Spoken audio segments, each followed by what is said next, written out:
Алтын кендерин казуудагы чырдын башы дүйнөдөгү ири кендердин катарына кирген Кумтордон башталган. Азыркы күнгө чейин бул долбоордун айланасындагы талашка чекит коюла элек. 17 февраль күнү Жогорку кеңеш Канадалык Центр компаниясы иштетип жаткан Кыргызстандагы эң ири алтын кени Кумторду текшерүү үчүн депутаттык комиссия түздү.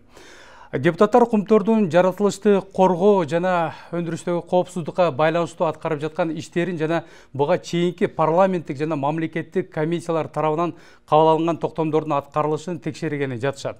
Саламатсыздарбы урматтуу телекөрүүчүлөр, эфирде учурча көрсөтүүсү Анна Албарович мен Нургазы Жаныбеков бүгүн кайрадан текшерүүгө кабылган Кумтор алтын кени туурасында сөз кылмакчы. Алгач студиянын коноктору менен тааныштыра кетсем, Кубанычбек Исабеков, Кыргыз Республикасынын Жогорку кеңешинин 3-4 чакырылыштарынын депутаты, экс-вице-спикер.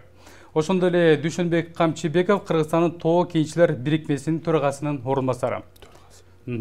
Төрагасы. Студиябызга куш келипсиздер. Бүгүн ушул чыры бүтпөгөн Кумтордун айланасында аңыз кептер туурасында кеп кылабыз. Мынакей Кубанычбек мырза, сизге биринчи суроону бергим келип жатат. Дээрлик 2-3 айдан кийин эле өзүнүн ишин жыйынтыктай турган Жогорку кеңеш Капыстан Кумтор боюнча маселени көтөрүп чыгышты да. Алтын кенинин ишмердүүлүгүн текшерүүнү чечкени демилгечилер айткандан башка көмүскө кызыкчылык бар экен деп эсептесек болобу? Мен бир чети юрист катары айткым келет. Жогорку кеңештин кухнясын жакшы түшүнгөн киши катары да. Эми бул Жогорку кеңештин комиссиясын сунуштаган, муну иликтейли деген ошо Жыргалбек Турускулов дагы бул комиссияга кирбей калыптыр. 12. Ошол идеянын автору өзү да жок болуп атат. Анын үстүнө Максат Сабиров бул маселе менен бир топ маселе көтөрүп жүргөн өзү дагы Сыкөлдүк жигит. Бул киши да кирбей калыптыр. Бирок бул 12 кишинин арасында Тоо кенин вообще түшүнүгү жок кишилер болуп атат. Атын айт десеңер айтып деле берели. Анан бул Жогорку кеңеш өзү дагы илигичимсиз болуп атпайбы? Буларды октябрда мөөнөтү бүткөн өткөн жылычы. Эми өзүнүнкүн узартышты. Мындай биздин убакта да болгон. 2005-жылы биз бир мандаттуу шайлоодон келип депутат болуп келсек, ошол Мыйзам чыгаруу палатасында Ишенбай Кадырбеков төрага боло калды дагы, беркинде Дайыр Аксакал, Муратбек Аксакал болгон СНПга. Алар дагы күзгө чейин, кышка чейин өзүнүн мөөнөтүн узартып салган. Эми мындай болсо анда шайлоонун эмне кереги бар? Дагы 50 жылга узартып коюп отура беришпейби? Эгер Кумтор боюнча маселени көтөрө турган болсо, ийне жибине чейин ушу мамлекетке пайда алып келе тургандай мүмкүнчүлүгү барбы ушул Жогорку кеңештин? Жок. Биринчиси, булар керек болсо 2 мөңгүнү бекер берип коюшпады Атамбаевдин убагында. 5-чакырыш суу маселесин көтөрүп келип туруп, окуй шайланбай калбайлык, эл тескери күчүнөт деп токтотуп салганды, булар берип койбоду бекер. Анан кайсы жүзү менен эми өзүн өзү чукуйбу буларчы? Кандайча? Сиз 5 сотук жериңиз болсо, огород сугарсаңыз сиз тыйын төлөп атасыз. А Кумторго миллиондогон куб сууну колдонуп аткан кишилерге бекер берип салды. Убагында сиз эмне кылып койдуңуз деп айтышыңыз мүмкүн. Мен айтайын, суу кодексин өзгөртүү киргизгенбиз. Мен автор болчумун. Суу экспорт деген законда киргизген. Өкмөт менен президент каршы болуп туруп киргизбей койгон, өткөрбөй койушкан. Коңшулар менен сиз чабыштырасыз бизди, же болбосо ошо инвесторду качырасыз деп. Демек азыр Кумтор пайдаланган суусу үчүн бир тыйын төлөбөйт, сом эмес. Ушул Жогорку кеңеш берип салган, 2 килейген мөңгүнү берип салды. Биздин экологияга чоң терс таашын киргизген. Эми анан ушулар кайсы канча күнгө чейин иштейт? Мен ушундай. Экинчиден, даже ошол эл аралык деңгээлге чейин маселе көтөрө алабы? Себеби Кумтор эртең деген эл аралык сотко берсе, булар өзүлөрү нелегитимсиз деп турупчу. Утулабыз да биз. Анан мен Кумторго мыйзамдуулук гана турган кишимин. Элдин кызыкчылыгы, мамлекеттин кызыкчылыгы үчүн турган кишимин. Ошон үчүн мен көп жолу соттошком, 45 жолу. Өкмөт менен 3 маселени соттошком. Эми бул жерден бул кишилер эмнени алып чыга алат? Же болбосо булар деген түшүнбөгөн кишилер бул кишилерге башка кишилерди алып келиш керек. Ошолор эксперттер, профессионал эксперттер, түшүнгөн кишилерди чакырып, ошентип алып кирбесе булар эч нерсе чече албайт. Мен сизге дагы бир четин айтып коеюн. Андан кийин эч нерсени ызычу өткөрүп коюп эле баса берсе, булар шайлоонун алдында эмне ачколалы деп атабы? Элдин эмне бир нерсесин топтойлу деп атабы? Ошо баратат да. Болбосо ким кандай иш алып бара алат бул кишилерчи? Анан бул толук кандуу маселе чечиш үчүн арасында профессионал геологдор болуш керек, юристтер болуш керек, экологдор болуш керек. Кимиси бар жаным бул жерденчи? Кимисин айтып көрсөңүз, бул 12 кишинин. Мен бир эле кишини көрүп турам, Замирбек Эсенаманов. Бул Тоо кен министри болгон, бул кишинде түшүнүк бар. Билет. Калгандары ким? Төрагасы ким? Кандай болот? Качан иш баштайт? Эмне алып барат? Кимиси барып ошол жерди изилдеп көрдү эле. Же мурунку комиссияда мүчө болгон Акылбек Жапаров да бар. Мисалы Атамбаевдин убагында премьер-министр болуп турганда бул кишилер ошо комиссиянын мүчөсү болгон. Бирок анын комиссиянын мүчөсү ишин алып бара алган эмес, бүткөн эмес. Жасаган келишими Атамбаевдин убагында Атамбаев кол койгон келишим. Ошонун мүчөлөрүнүн бири бул кишичи. Ошол жерде 10 миллион акция химия болгондо мен да билип калган, биз жогорку кеңештен өткөрбөй койгонбуз. Эми бул түзүлгөн комиссия деле ошол 2012-жылдагы түзүлгөн комиссиянын тагдырын кайталап калбайбы? 2-3 айдан кийин убакыты бүтөт. Менин бүгүнкү оюмча мындан дагы эч кандай жыйынтык чыкпайт. Өкмөттүк комиссияларда түзүлгөн, мисалы премьер-министр болгон тиги Сариев да төрагалык кылган. Көпчүлүк нерселер саясат менен болгон дагы токтоо бир тыйын пайда алып келген эмес. Тилекке каршы ушундай болуп калат деген менин тагдыры бар деп күтүп турам. Чоң рахмат.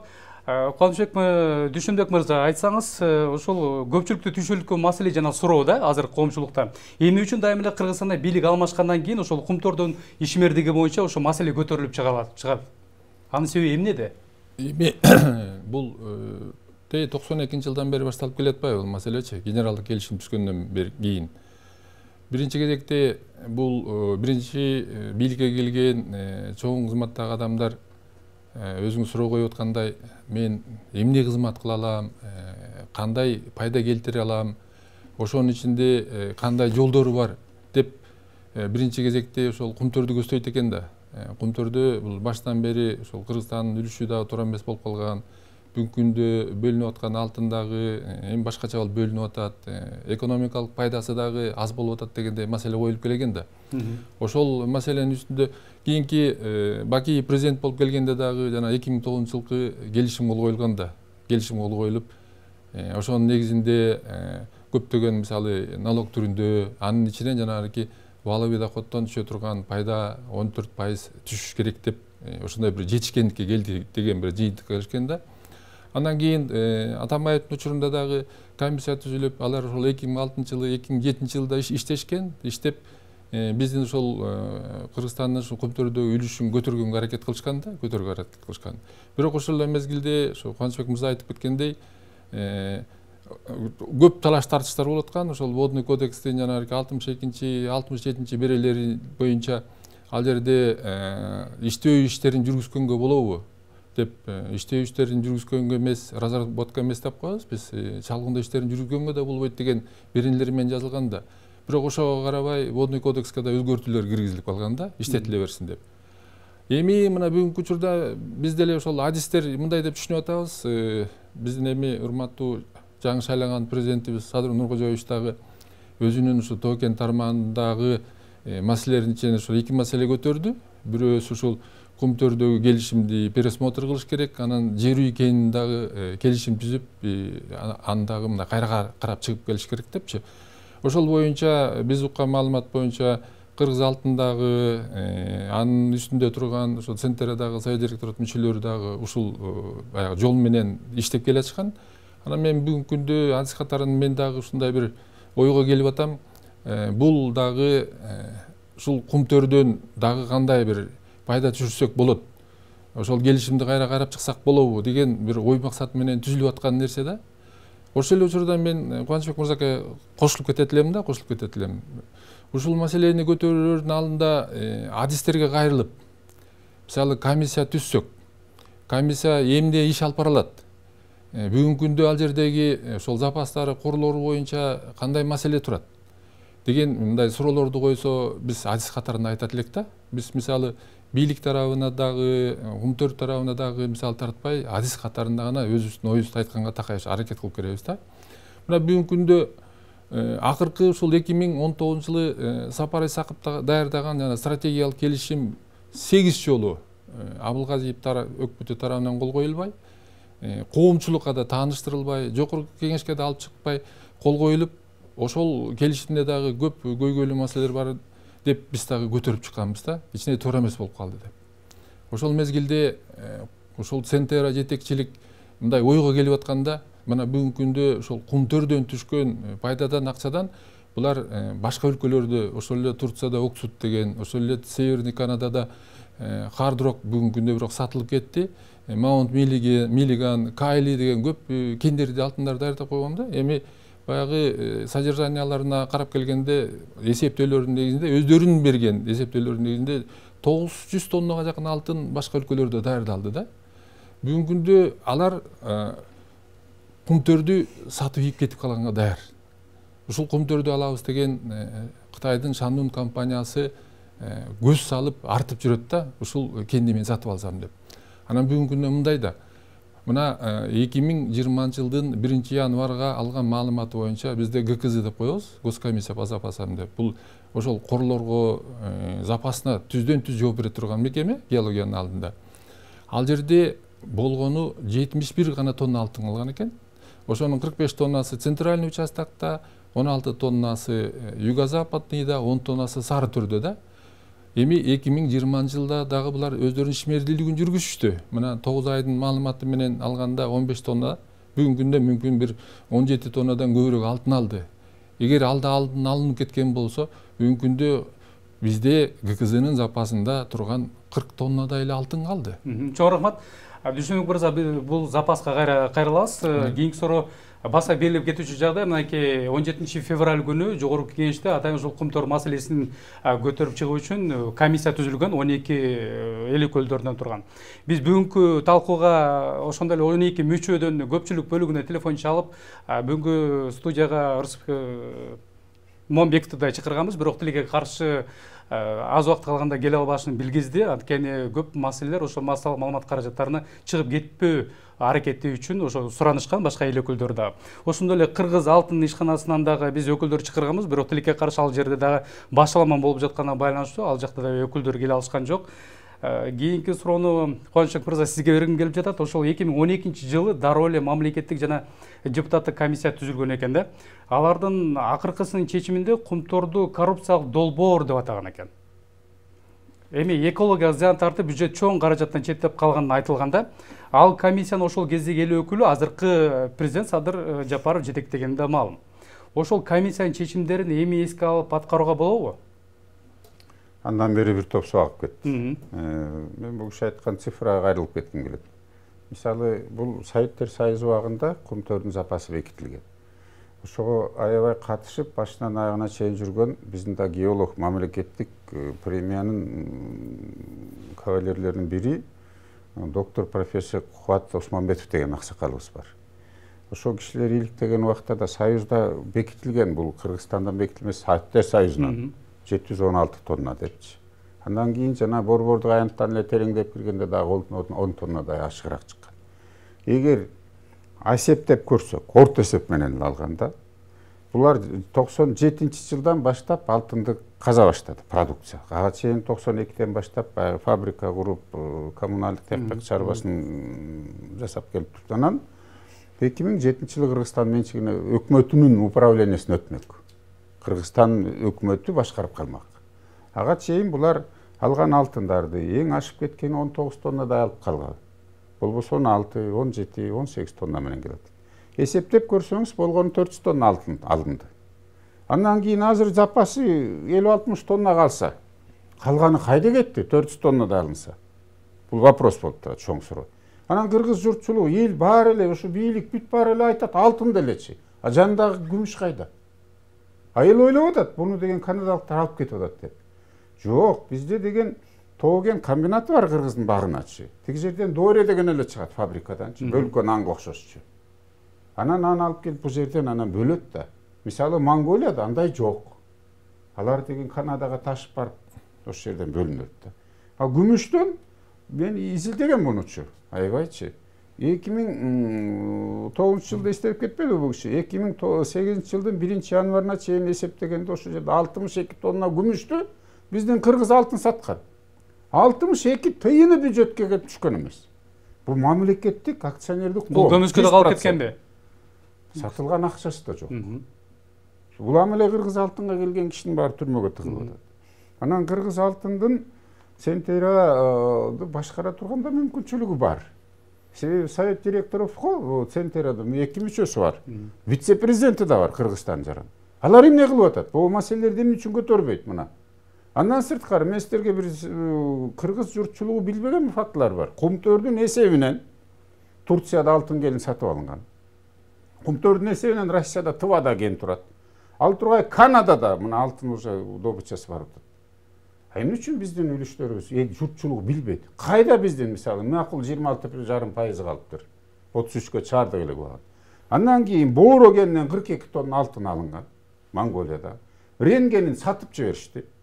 Кимге сатты? Кайра эле Канаданын Barrick Gold компаниясына саткан. Гатсурт кени Монголияда иштебей калды. Себеби менчик алды деген мамлекети акылдуураак кылды. 550дөн 1 унция ашса 70% мамлекет төгөсүн деп. Biz 45-6 milyon halkı var Kırgızistan hükümeti emne şu 2,5 milyon halkı var Mongoliyadan kalıp kalganбыз артқачы. Анан мен бул комиссия жөнүндө дагы эстетип кетким келет да.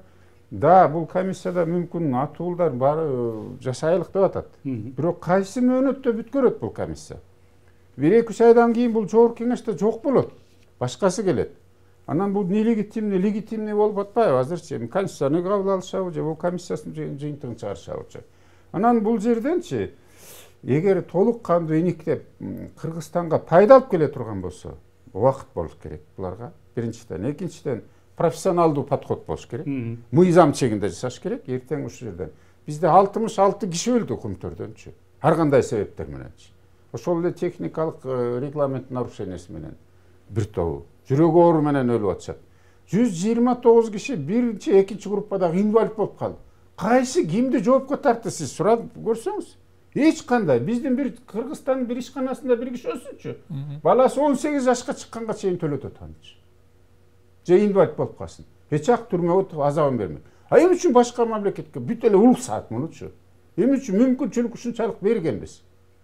Сиз 5 сотук жерге суу сугарсаңыз суусту. Мен этаж үйдө турам. Краникке счетчик турат. Биз төлөп атабыз.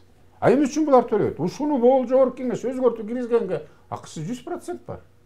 19-жылдын келишими менен такап коет. Кандай жерде запрет жок бар? Жок андай жердечи.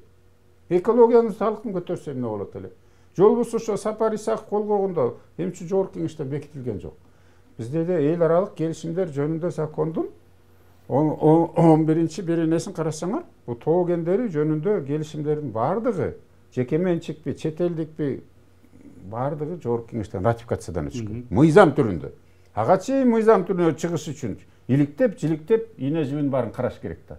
Бизге элдин ден соолугу биринчи очередте болуш керек. Биз алтынсыз эле жашаганбыз, жашайбыз. Бирок бүгүн басып алганына да мен каршымын. Себеби ошол жерден бирөө ачып ийсе эмне болот? Биз килейген аңгек менен калабызбы? Кайда ошо рекультивационный фонд келиш керек болчу Кыргызстанга?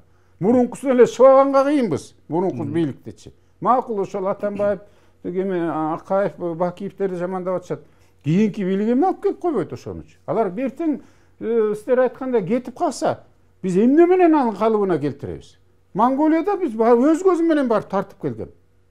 Ал жерде тоону кайрыгына келтирип, жашылдандырып, бактарды тигип, сууну алып барып туруп ошол жерден Хвостокарачаны тундуруп туруп, кайра байки насос менен алып келип колдонуп атат.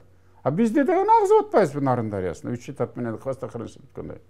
Анан бул бизде дагы мен бул геолог мырзага дагы кошумча кылып айткым келет. Мен геолог эмесмин, бирок көп нерсени түшүнөм, билем азырчы. Вышелачивание түрүндө дагы добыча бар, чынбы? Алтынды бөлүп алган. А бизде кандай болуп атат алчы? Вышелачивание деп коет, бул геологдун тили менен айтканда. Андан кийин бизге алтын жөнүндө эле келишим түзүлүп калгандагы башка металлдар ал жерде күкүрт буларда топ толтурат. Анан 16.300 гектар сиз айтып кеттиңиз. Мыйзамсыз түрүндө берилген. Аны 2013 жылы мен Атамбаевди да сотко бергем. Соттошконбуз. Бул Карагулова деген судья караган, экономикалык судья. Андан кийин Бабанов премьер болуп калды, аны кысма калганда ошол жерден ал жокко чыгарган. Абылгазиев мырза кайра берип койду. Эмне үчүн 3 айыл өкмөтүнүн жери кетти Жетөгүздүн.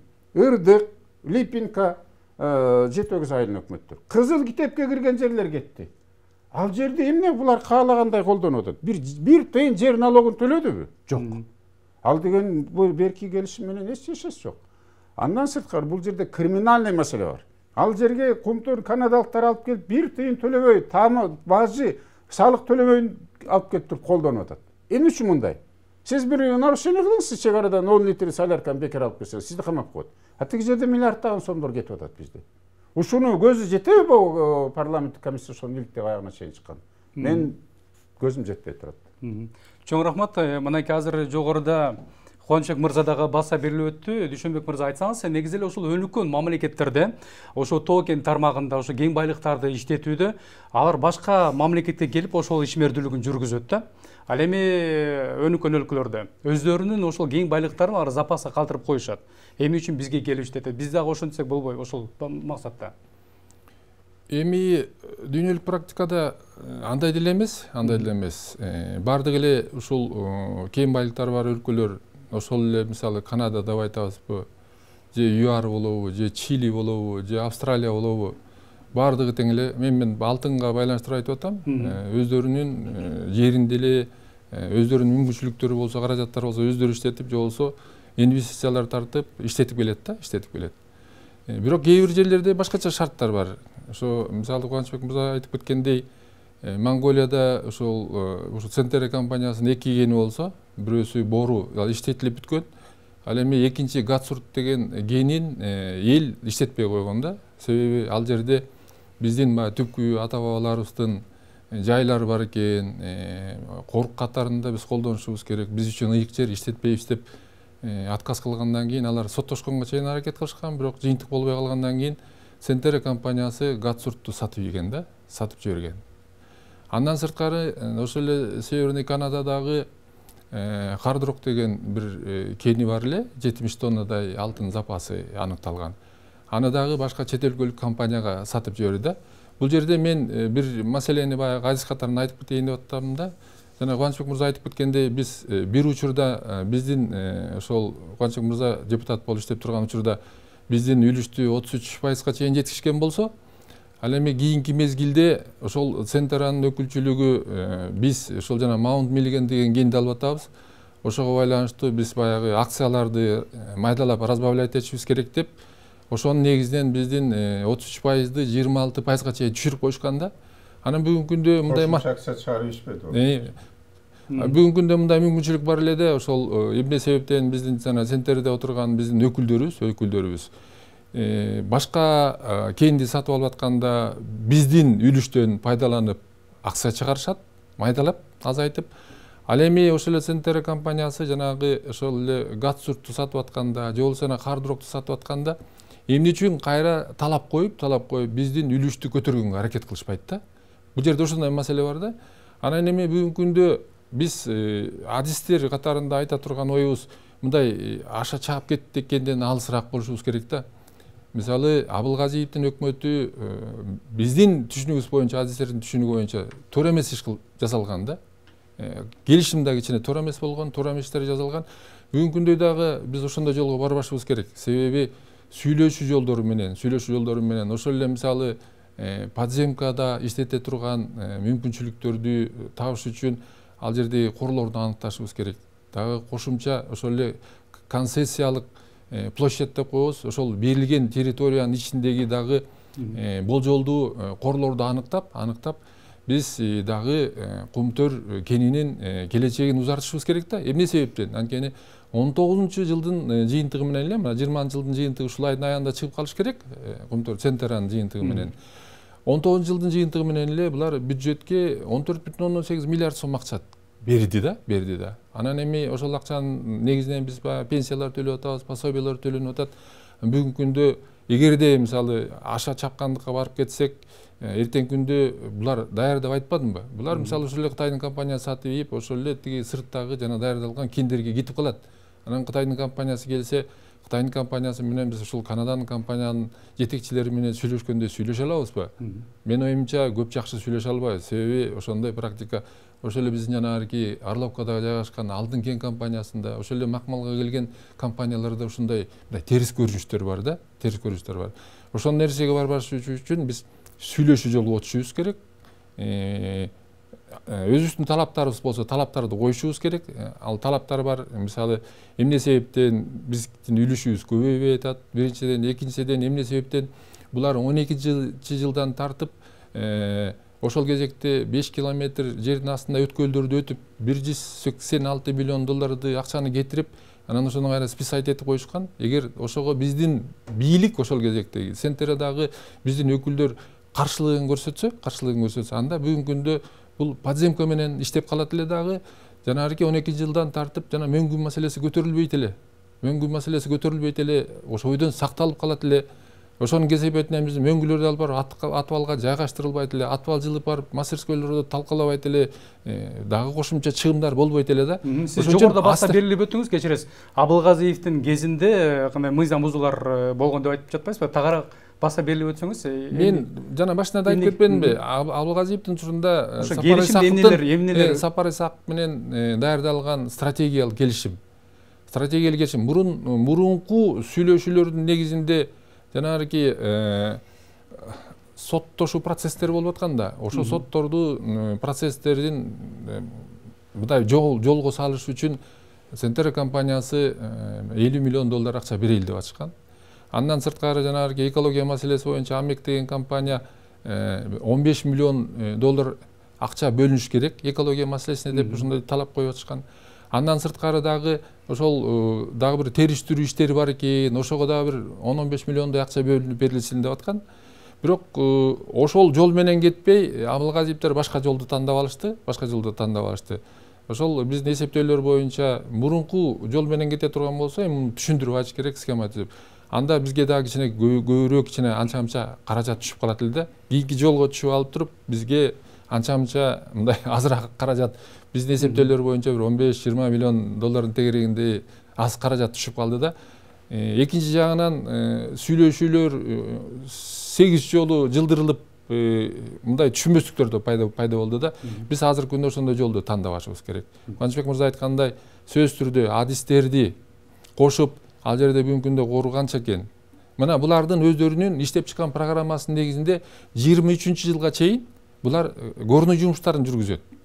23-жылдан 26-жылга чейин дагы 3 жыл булар складдагы запастар менен иштейт. Мына 22-жылдан тартып алтындын өндүрүмдүүлүгү азая баштайт. 23-жылы 10 тоннага түшсө, анан 6 тоннага түшөт, анан 2 тоннага түшөп, анан кийин 26-жылы булар кетебиз деп атат. Ушундай шартта алар өздөрүнүн программасын түзүп атса, биз дагы мисалы кайра кошумча мүмкүн мындай ой жакшы дагы кошумча бир пайда табабыз деп. Бирок ошону туура жол менен, туура түшүнүү менен, сүйлөшүү жолдору менен иштеп анан кийин. Чоң рахмат.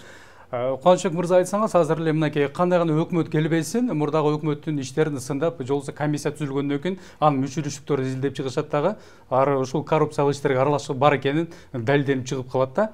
Азыр мынакей мурдагы премьер-министр Жантөрө Сатыбалдиевдин учурунда да Центр Голдинг компаниясы менен 50% менен ишкана түзүү тууралуу сунушу да анализделип, комиссиянын төрагасы Акылбек Жапаров буга чейин да айткан эле. Демек, үлүш боюнча маселеде көтөрүлүшү мүмкүнбү? Азыркы комиссия. Биз жана 92-жылкы келишим Турсунбек Чыңгышев болгондор, баягы Турсунбек Чыңгышевдин интервьюсун көрүп калдым. Мен 67%га кол койгом дейт. Эми бул акция. Эми акцияны ким кожоюну болсо ал жакшы менеджер болсо ал командири да. Бирок бизде 97-жылы, 92-жылы коюлду. 2008-жылга чейин болгон 10 миллион дивиденд алган кыргыз өкмөтү. 67% туруп 2003-тө кургалды, андан жанагы Гацурт менен Борону анан Ренгенин алып келген. Үчөөнү кошкондо 6,5 эсе запасы жалгыз эле Кумтордон төмөн болгон. А биздики наоборот 33-кө жетпей калган ошондочу. Атайы бул деген чоң коррупция. Бул Бириштейнин келген Акаев, Чыңгыз Айтматтын баласы өзү башка бир кийлишкенден кийин ушул кейипти кийип калганбыз. Кыргызстанда башка гендердин баарын дызычу. Бул Кумтөрдүн оорусу коронавирус рактан жаман болуп калды. Ошонун кесепети болуп атат азырчы. Анан бул жерден биз акцияны пайдаланганды билбей атабыз. Сиз айтып атасыз, азыркы сурооңузга мен кошумча жооп берип коеюн. Мына Надель деген качып кеткен 10-жылкы революция. Эсиңердеби? Банкы таланып тонолуп, Бекназаров булар кийлигишип, ячейкаларын баары тонолгон. Ал Европадан сотко берди, 17 миллионго утуп койду кыргыз өкмөтүн дагы. Анан акцияга арыз койду. Ак кеме гостиницасы үчүн түрктөр соттошуп атып, булар дагы убактылуу өкмөт адвокат да жиберип койгон жок. Соттон утулду дагы, алар дагы акциянын багы жок, арыз койду. Эми акция деген бул алтын кени, бул капитализация болуп, ошол Канададан, Техпектан кыргыз журтуна жашырбай кыргыздын акциясы өсө берсе жакшы болот эле, бирок. Бирок биз ошол эле ренгенин сатылып кетти Барикколго. Же 42 тонна алтын алган боородон биз 42 тыйын алдыкпы? Жок. Нөл. Кыргыз өкмөтүнөн ким кол койду? Кыргыздын азыр ошол совет теректе отурган эки мүчөсү вице-президенти бир маселе койгонун уктуңарбы кыргыздын кызыкчылыгы үчүнчү? Ошол жерде чекелешип жакалашкан кереги жокпу? Маданиятты эле. Жок. Совет теректин мүчөсү $20,000 алса, бизнес-класс менен учуп барып 5 жылдыз отелде жашаса, зачем проблема коюпчу? Жок болсо татыктуу кишини алып барып коюш керек да, мындай патриот кыргыздын кызыкчылыгын колдой турганчы. Эми бүгүнкү күндө биз ошол акциябыз кагазга айланып калышы да мүмкүн да. Аны тиги ыргытып жиберсең болот, культурный маданият түргөндө айткандачы. Эгер ушундай жол менен кете берсек. Анан алтын кени бизде тургандан кийин биз жалдырабашыбыз керек. Кыргызстан закондору баары бир иштейт бул жердечи. Кыргызстандын мыйзамы менен иштейт бул жерде. Мисалы бир чет элдик же болбосо кыргыз жараны барып Россиядан деле камалып атпайбы, ошол жерден бир тартип бузуп койсочу. Ошол жердин закону менен иштеш керек. Демек биз деген биз улутпуз да, мамлекетпиз да. Биз 6 миллион калкыбыз болгон менен 30 миллион калкы бар эл мамлекет туусу жок жүрсө биз оондун мүчөсү болуп атабыз. Бул жерден биз чөгөлөп кереги жок. Ошол эле маалда биздин кызыкчылыкты колдош үчүн эгер могул комиссия аягына чейин чыгарса, мен колу буту менен колдоп берейинчи. Чекелөө колубуз менен. Биз ар бирибиз патриот болушубуз керек. Бул жерде жөнгө сала турган болсо, биз буга жардам кылышыбыз керек. А болбосо биз калабыз кайра иткеминипчи мындайчы. Шум кылып коюп баса беришсе, биз кайра кылабыз. Ошол эле башкы прокуратура мен 665 материалды алган. Ошол тиги тергөөчүлөр келип ошо анын айтышты, Темир Сариевдин комиссиясы деле бир топ иш кылгандай болду эле, бирок чоң саясатташып берип конкреттүү материалдар бияктар. Бирок бир эки үчөөнү камады да бир аздан кийин чыгарды, же сабап алып туруп кое береби. Ошол эле Хаминукту Болгариядан кармашты, почему биздин башкы прокуратура материал берген жок канчы. Кайра чыгып кетти. Раматылык Танаевди деле 10 күнгө камашкан. Мен ошо Интерпол менен иштеп аткам. Анын баласы деле бияктан алтын казып жүрбөдү. Мына Алаукада чаткалдачы. Жолдун баарын бузуп, суунун нугунан өйдө бузупчу. Бизге баары ошо баса öğretкен да. Кыргыз алтындын ордуна могу комиссия, азыркы парламенттик бийлик биздин убактагыдай эмес. Кыргыз алтындын ордуна бир өндүрүш ишканасын ачса, почему нельзя мындайчы?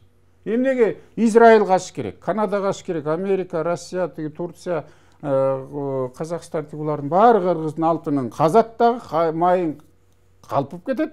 Биз чөөгөсү менен тиги көк сүтү менен калып калышыбыз керек. Эми үчүн өзүбүздүн жумуш ордубуз пайда болду. Менин жаным кейген ошол да. Муну өкмөт чечиш керек. Өкмөт чечиш керек.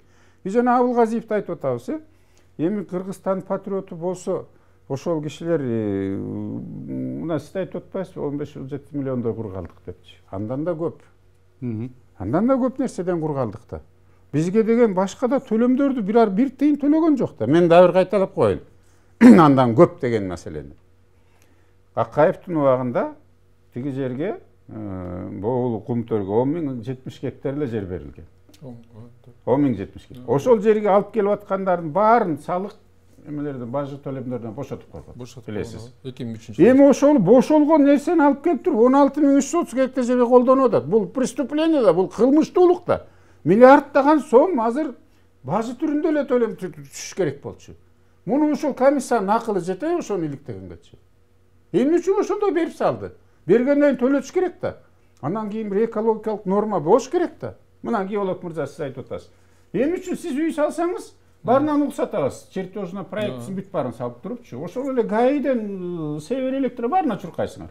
А булар каалаганын салып атпайбы, айланайындарчы. Каалаганын салып. Тияктан 40 гектар, бияктан 30 гектар, бияктан 20 гектар. Биз өзүбүз күнөөлүбүз. Өз жетекчибиз, өз өкмөтүбүз мамлекетке душмандай кылдык. Ошон үчүн Абылгазиевдер берип салды ушундай. Чоң рахмат, Кончок мырза. Азыр дагы бир бүдөмүк ойдо жарап жаткан маселе катары мынакей 12 мүчөдөн турган эл өкүлдөрү мынакей жыйын өткөрүштү, бирок кечээ күнү. Ал дагы жабык жыйын өткөрүлдү да, журналисттерге эч кандай киргизилген жок, уруксат берилген жок. Бул дагы бир бүдөмүк ойдо жаратып жаткан жокпу сиздин көз карашыңыз боюнча? Ушул ишти азыр да мынакей соц тармактарда дагы көп айрым адамдардын активдүү колдонуучулар өздөрүнүн пикирлерин жазып жатат. Кумтор маселеси, комиссиянын иши эмне менен бүтүшү ачык эле айкын болуп калды деген ойлорду айтып жатат да. Сиздин көз карашыңыз боюнча кандай болот? Эми өзүңүз айтып аткандай, биринчи башында жабык өттү деп ошол эле Ак Прессте 24 кжде маалымат чыкты эле. Анан көп өтпөй эле бир 2 сааттан кийин деле ачык маалымат комиссиянын председатели болуп Акылбек Жапаров шайланды. Анан Акылбек Жапаровдун өзүнүн айткан маалыматтары чыкпадыбы? Ал жерде кандай маселелер көтөрүлдү десе, ошо биз биринчи кезекте жанагы 12-жылдагы иштеген комиссиянын жыйынтыктары боюнча кандай аткарылды, кандай тапшырмалар берилди эле. Андан сырткары ошол жогорку кеңештин өзүнүн өкмөткө көмтөр маселеси боюнча токтомдору чыкты эле. Ошо токтомдор кандай аткарылды? Жана ошондой эле сиз өзүңүз айтып кеткендей, Жантөре Сатыбалдиев премьер-министр болуп турганда 50-50% деген сунуш менен иш чара жүргүзүлдү эле. Ошол аягына эмне эсептен чыкпай калды, же чыгыш керек беле, эмне болду? Ошол сыяктуу аткарыла турган жумуштардын үстүндө иштейбиз деп ошондой деп айтылып кетти. Анан биз деле адис катарында ошол Кумтөрдөгү болуп жаткан окуяларга такай жогорку кеңеш тарабынан болобу, өкмөт тарабынан болобу көз салып турабыз да. Биз деле ошол учурунда жогорку кеңеште Асылбек Жээнбеков төрөгө болуп турганда бир жакшы токтом кабыл алынган. Ошол токтомдун негизинде биздин түшүнүгүбүз боюнча бул Кумтөрдөгү жүргүзүлүп аткан иштерде техникалык бир аудит жүргүзүлүш керек деген тапшырма коюлган да. Биз ошол кезекте аябай мындай жакшы маалымат катарында кабыл алганбыз. Ошо аудит жүргүзүлсө.